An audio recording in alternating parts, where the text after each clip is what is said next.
Welcome back to the Guy Dawson Show here at WCOBM.com, World Center of Broadcast Media. It is my pleasure to introduce to you today Miss Vanessa W. Chan. She's a documentarian, a media artist, and community organizer. And we are so excited to have you on the show today. You have no idea. Thank you so much for the opportunity. Absolutely, absolutely. So let's just jump right in. So the reason why I actually asked you to come on the show is because I was really fortunate enough to watch you in action as you presented the Forced Trajectory Project. So let's go ahead and get started there. Can you tell our viewers exactly what that's about and kind of your motivation and inspiration for that? Sure. So the Forced Trajectory Project is a long-term documentary project that I've been working on for the last 8 years now. And it's basically an illumination of the families who have been affected by police violence over a long period of time. So that's the it's available on the website. Yes. It's been exhibited, hard copies with photos, also film screenings. I do events at currently at UNLV to promote the work and to also highlight family members who can come on and speak on panels. Absolutely, absolutely. And an interesting fact, too, that I just found out recently and kind of going through your website, which is www.forcedtrajectory.com. And an interesting fact I found out on there was that you've actually won awards for this project. Yeah, the project's won a few awards. Yes, yes. And I can see why. Because of I think for me, what really touches me about it is you go into issues that are not being talked about in mainstream media. You go into, you see where these police shootings happen, and then they get put up, not even all of them get actually put out onto the mainstream media, but the ones that do, you maybe hear from the family members once or twice when the shooting happens, and then when the case verdict happens, and then that's it. You don't really get to see any of the trauma and the long-term effects of what something like this does for a family, in a family that it's so hard to get justice for. In these particular situations, they're special and unique in that, it's extremely difficult to basically, convict a police officer. Yeah, so I mean, obviously times have changed quite a bit the last couple of years, and now very drastically in the last 6 months. And it's become more known, but it's still not being treated. So despite the fact that people are talking about it, and there's definitely an awareness that something's wrong, like it's very wrong. It's a lot of human rights violations that go unchecked. It's happening when somebody like Obama is in office, right? It's going right under his nose, happening. We're all protesting, but no one's hearing us, But actually, well, with Obama, I think people did hear us, because I think one of his greatest assets was that he was black, And so it caused people to kind of look at the African American population, because in a way he was an advocate for them, despite the fact that didn't really, his policies didn't show that. True. So, but anyway, despite that, everybody's talking about it every day. People are protesting, which is good. Black Lives Matter, the movement, bringing a lot of awareness about how often it happens. I mean, it's like 3 to 5 people per day that law enforcement officials kill in this country. So it's really alarming, and it's like an average of 1,100 to 1,600 people per year. And we're talking about American civilians. So and a lot of them are unarmed. A lot of them are not doing anything wrong. There's a lot of like competition between like establishing voice. So families end up becoming marginalized immediately, right? They immediately have no power. The state has all the power, right? So the state, meaning the police, they're the representatives. Media already having an established relationship with the police, that's a symbiotic relationship that's been developing organically over time, right? And so they're going to have the official story. And that drastically changes the entire case, So Can I give an example? Of course, yes. Okay, so for example, this summer, or last summer, summer of 2016, we saw like a couple of shootings that were kind of like bunched together. Oh, right. Wow. So we had, well, you know about them. Do you remember Yes. who was killed? Yes. This summer? Oh, well, the Keith Childers? No, that was. No, that was in Vegas. Yes, yes. Last December. Yes. Yes, but over the summer there were some really big national cases. Yes. So Philando Castile, yes. right, who the girlfriend was live streaming on Facebook, right? Yes.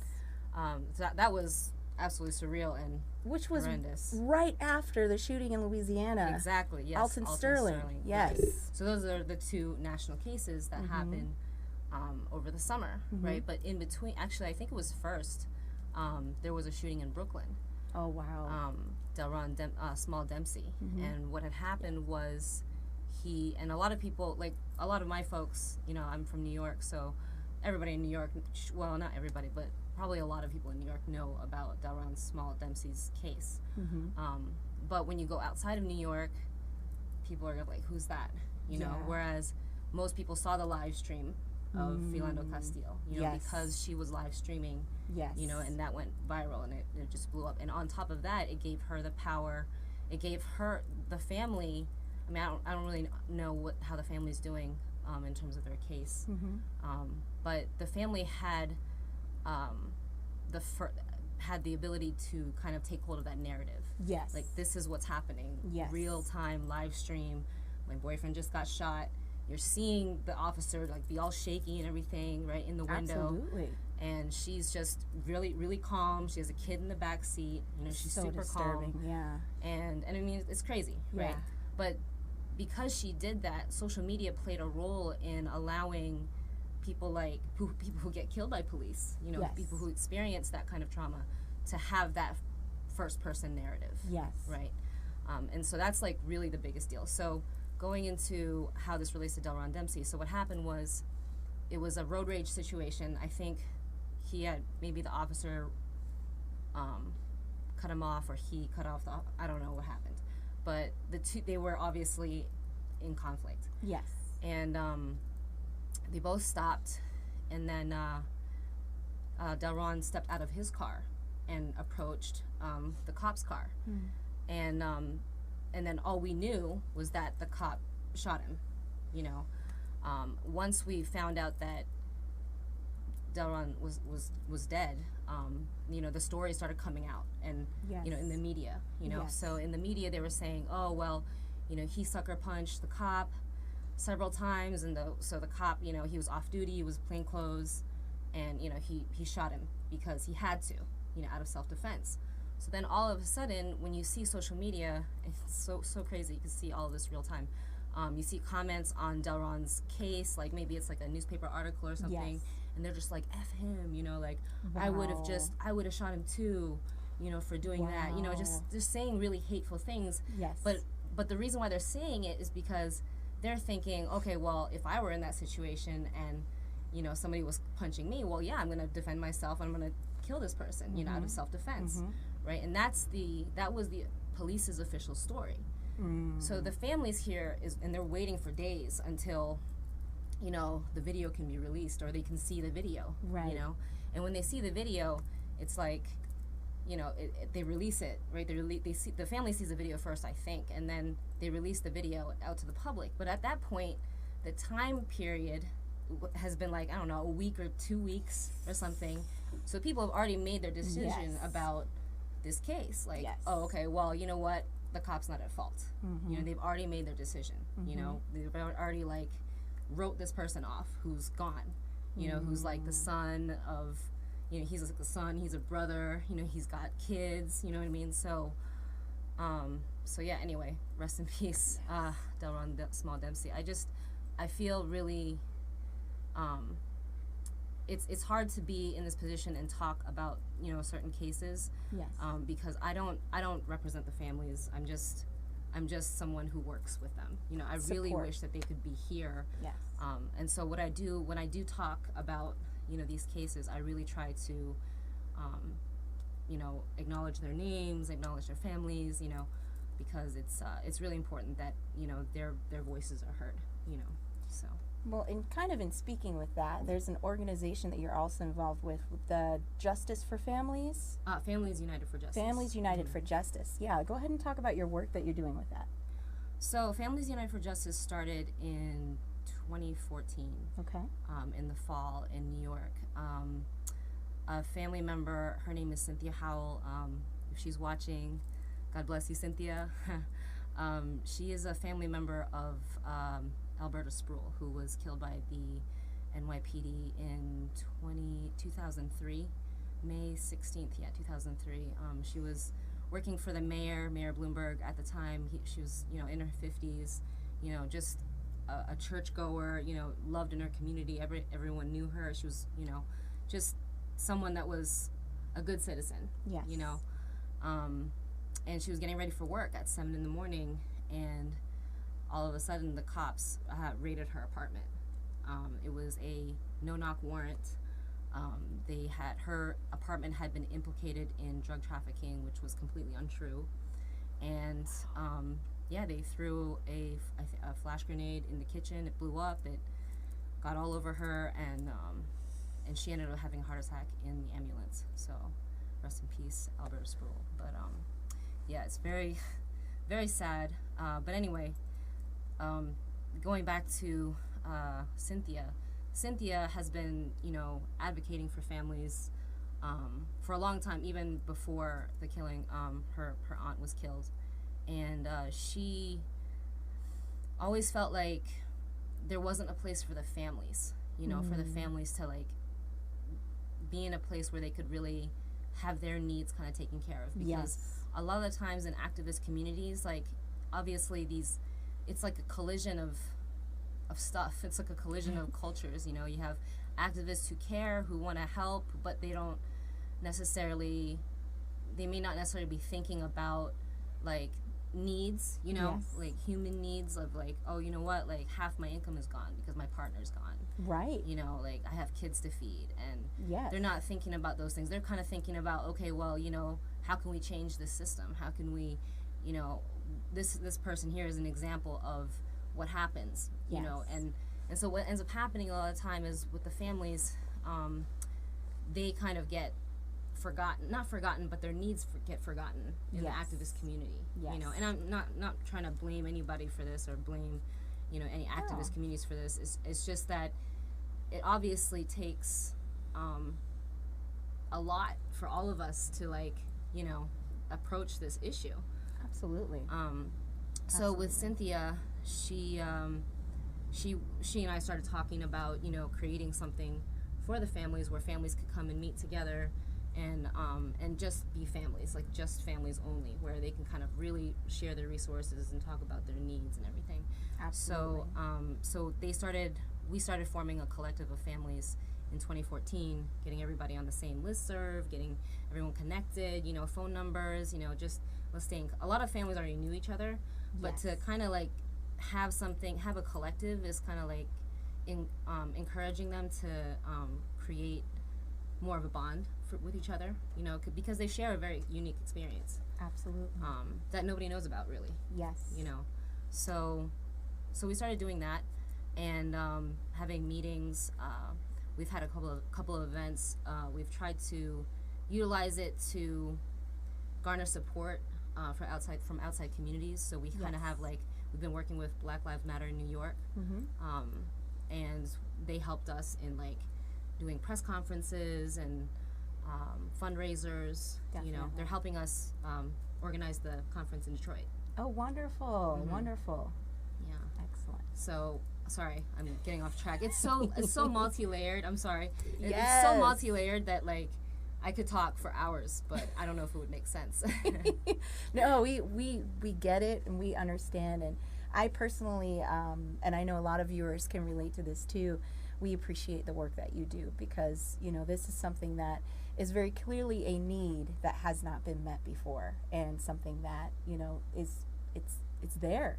It's not going away. The fact that the loss of their family member, and the struggles that they're going through, you're right. It's incredibly unique to their situations, and so I'm happy that you're involved in such amazing work.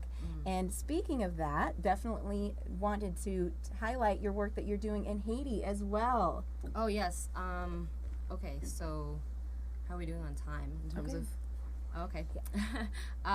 So the 2010 earthquake in Haiti, I think it was January 12th. Yes. That was devastating. You know, hundreds and hundreds of thousands of people were killed. I mean, it probably was like 500,000 or something. It was a lot of people. And my partner, Oja, is Haitian. And I think during that time he was going through, trying to figure out what he wanted to do. And then when that happened in Haiti, he was just like, I have to go back. I have to go, and I have to help the community and just be connected to my roots and everything. So he started going back, and then I started going with him. And at first, it was just kind of like a documentary type of a thing. Yes. You know, we started taking a lot of pictures and telling stories and recording stories and things like that, and just trying to get connected to the community there. And then a few years down the road, he got certified to build earthships. So they're fully earthships are earthship earthship.com, I think. Yeah, singular, not ships. So ship. It's a fully sustainable structure that's made out of 70% recyclable materials. That's incredible. Yeah, so it's really incredible. They have concave roofs that catch water, and so then you have like control over your own water source. That's amazing. Yeah, and so then it goes through a filtering system, and so when you shower, it feeds your indoor garden, and when you go to the bathroom, you flush the toilet, it feeds your outdoor garden. So, so cool. Yeah, so you're growing your own food. Yes. You have solar panel on the outside, and that's your energy source, and so you're living completely off grid. And in these times, where America is very, very vulnerable to digital attack, because if you haven't seen 0 Days, you should check it out. It's about Obama's situation with Iran and this cyber attack that he had planned with Israel. So it's a really good documentary, and it's very important. And it's very important that people understand how close we are to a complete disaster. Yes. In terms of losing power, in terms of losing, actually what I mean is electricity. Yes. You know, and how connected we are and how dependent we have become on technology. Yes. We really need to start building the infrastructure to not be so dependent on the system. Yes. Because especially now in these times with the current presidential situation, we're so, like, everything is unpredictable. You know, every day is unpredictable. I mean, every day I'm watching Democracy Now! Make sure you check democracynow.org every day. You know, it's just such a dire situation, and, you know, things are happening so quickly. They really are. They really are. Whether you fall on whichever side of the aisle that you fall on, this affects all of us. Right. And I feel that, you know, these are conversations we need to be having with each other. Most definitely. You know, so yeah, I'm glad you're here. Track again. Sorry. No. About what's happening in Haiti. So right now we're in the middle of so he went and he got certified to build these earthships. He graduated from the academy. Yes. And so he's in Haiti now on about 3 years now, going back and forth in the last 3 years, working on a project to build a community center for the Jacmel community. So it's really important because it's on the community's land, whereas before they had, I think there was like some landlord issues, but now it's on the land that the community owns. So it's like it's really going to be theirs. Yeah. That is absolutely wonderful. Is it more of like rather than one single owner owning it, or is it like more of a community collective ownership? I think there's a couple of owners. I think they're from the community. Gotcha. Okay. But in terms of the school itself, you know, they're opening it for the community. Yeah. That's fantastic. Yeah. Wow. You're doing amazing work, and we love what you do. And that's why I really wanted to have you on the show to really talk about the important work that you do.